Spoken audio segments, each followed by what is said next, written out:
गीत की शादी रॉकी से होती है। रॉकी और लकी दोनों भाई जिनका आपस में बड़ा प्यार होता है। अरे वाह भाभी, क्या खाना बना है। अब तो घर में ही होटल वाला स्वाद रोज मिला करेगा। अरे लकी, तुम अभी जानते नहीं हो मुझे। तुम बस डिश का नाम बोलो, मैं तुम्हें इसी किचन में बना कर खिलाऊंगी। चढ़ा रहा है तुम्हें ये, और तुम भी ना।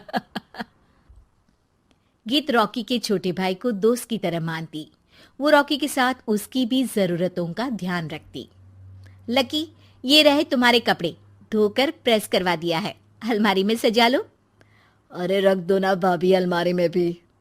हाँ हाँ, सब भाभी करेगी तो तू क्या करेगा। रहने दीजिए ना माँ जी, शादी हो जाएगी तो खुद ही सुधर जाएगा। अरे रहने दो यार, तुम दोनों मेरे कपड़े यहीं पे रख दो। एक कपड़े अलमारी में रखने को क्या बोल दिया, शुरू हो गई।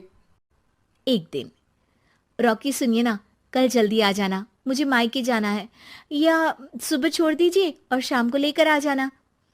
अरे नहीं नहीं, कल तो बिल्कुल पॉसिबल नहीं है, कल मीटिंग है। तुम लकी के साथ चली जाओ ना, और उसे कह देना कि शाम को लेकर भी आ जाएगा। लकी भाभी को लेकर मायके जाता है, शाम को लेकर भी आता है। आते वक्त, लकी, तुम्हारे लिए मैंने एक लड़की देखी है, बहुत सुंदर है। अच्छा, क्या बात है भाभी, मुझे भी दिखा दो। और उससे भी पूछ लो कि मुझसे शादी करेगी ना। इतनी सुंदर होगी तो मुझसे क्यों शादी करेगी भाभी। अरे वाह, क्या बुराई है तुम में, इतने अच्छे हो दिखने में। हाँ, बस अपनी भैया से थोड़ा कम हो। हाँ भाभी, आपको तो भैया से अच्छा कोई लगता ही नहीं है। लकी, तुम्हारे भैया हैं ही लाखों में एक। रात में दोनों घर आते हैं, लेकिन थोड़ी ही देर में उनके घर रॉकी की मौत की खबर आती है। हे भगवान, ये क्या हो गया। मेरा बेटा मुझे वापस कर दो। सब मिलकर माँ और गीत को संभालते हैं। एक दिन, गीत बेटा, अब तो रॉकी रहा नहीं, तू देख ले अगर मायके जाना हो तो। गीत कुछ नहीं बोलती और कमरे में चली जाती है। एक दिन बुआ सास उन लोगों के घर आती है। अरे भाभी, किसकी नजर लग गई आप लोगों के घर में। मुझे तो लगता है कि इस लड़की के ही पैर ठीक नहीं है, तभी तो आते ही हमारे घर का चिराग खा गई। बुआ सास की बात सुनकर गीत को रोना आ जाता है। वो अपने कमरे में जाकर जोर जोर से रोने लगती है। लकी को ये सब देखकर अच्छा नहीं लगता। बुआ क्या बोल रही हैं? किसी का जीना मरना ऊपर वाले के हाथ होता है, ना कि किसी के पैर पर। अरे देख लो भाभी, छोटा भी हाथ से निकल रहा है।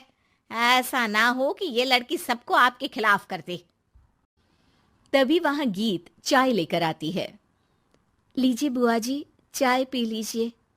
बुआ तो घर से चली जाती है, लेकिन सास के मन में गीत को लेकर नेगेटिव विचार भर जाते हैं। अब देख गीता, बहुत हुआ, यहाँ रहकर भी कुछ नहीं होगा। अच्छा होगा कि अपने मम्मी पापा को बोल के तुझे यहाँ से लेकर जाए। और गीत अपने मायके चली जाती है, जहां आस पड़ोस के लोग कहते हैं, अरे रे, बेचारी की शादी के 2 साल ही हुए थे, लेकिन पति नहीं रहा। सास ने भी घर से निकाल दिया। देखो भाई भाभी कब तक साथ रखते हैं। और शादी करा देनी चाहिए इसकी, तो उम्र ही क्या है इसकी। हाँ, लेकिन करेगा कौन। एक तो शादीशुदा, ऊपर से कलंक पति की मौत का। तभी वहां लकी आ जाता है और वो पड़ोसियों की बात सुन लेता है। लकी, तुम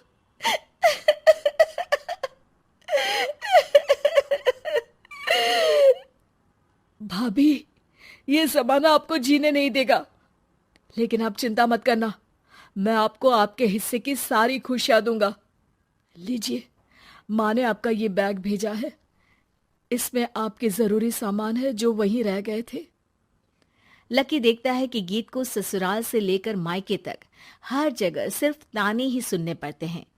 वो सीधे अपनी माँ के पास जाता है। माँ, एक बात सुनो, ये कहाँ का न्याय है। एक लड़की जो छोटी सी उम्र में अपना पति खो चुकी है, वो अब दुनिया के ताने भी झेल रही है। यार, ये तो गलत है ना माँ। हमें भाभी का सपोर्ट करना चाहिए। क्या भैया होते तो भाभी को ऐसा देखकर दुखी नहीं होते? अरे देख लकी, ये समाज ऐसा ही है, और भैया होते तो गीत की ये हालत होती ही नहीं। बिना पति के औरत को तो ये सब झेलना ही पड़ता है। लेकिन कोई तो जरिया होगा ना माँ, भाभी भी हमारे परिवार का हिस्सा है, हम कुछ तो कर सकते हैं ना उनके लिए। हिस्सा है नहीं, हिस्सा थी, और अब तू ज्यादा ना भाभी भाभी करना बंद कर दे, समझा? कुछ दिन ऐसे ही बीतते हैं और एक दिन लकी देखता है कि गीत उसके ही कॉलेज में पढ़ने आई है। अरे भाभी, आप यहाँ कॉलेज में कैसे? लकी, मैंने पढ़ने का निर्णय लिया है। शादी के कारण मेरी पढ़ाई को बीच में ही रोक दिया गया था, पर अब जब कुछ नहीं बचा तो मैंने सोचा पढ़ाई में ही मन लगाऊं। अरे आपने बिल्कुल सही सोचा भाभी। किसी भी तरह की कोई भी जरूरत हो तो प्लीज बिना किसी हिचक के बताना, मैं हूं आपकी मदद के लिए। लेकिन कहते हैं ना, गीत की जिंदगी में सब कुछ बहुत दिनों के लिए ठीक नहीं रहा और एक दिन क्लास में, अरे ये विधवा है, इसकी तो शादी हो चुकी है। क्या बात कर रहे हो? हमारे साथ तो बैठकर ऐसे पढ़ाई करती है जैसे बच्ची हो। अरे बच्ची नहीं, बहुत शातिर है ये, किसी को नहीं बताया कि ये शादीशुदा है, वरना हम इसे आंटी आंटी कहकर पुकारते ना। अरे अब तो पता चल गया ना, आंटी जी, आंटी आंटी। फिर क्या, सभी गीत को आंटी बोलकर चिढ़ाने लगते हैं। गीत को रोना आ जाता है और वो क्लास के बाहर जाकर रोने लगती है। सामने से लकी आ जाता है। अरे क्या हुआ भाभी, आप रो क्यों रही हैं? तभी पीछे से एक लड़की आ जाती है। हे हैंडसम, इस औरत से ना दूर रहना, इसके प्यार में मत पड़ जाना, क्योंकि ये शादीशुदा है। हमारे साथ झूठ बोलकर हम जैसी ही रह रही थी। हाँ तो क्या गलत है?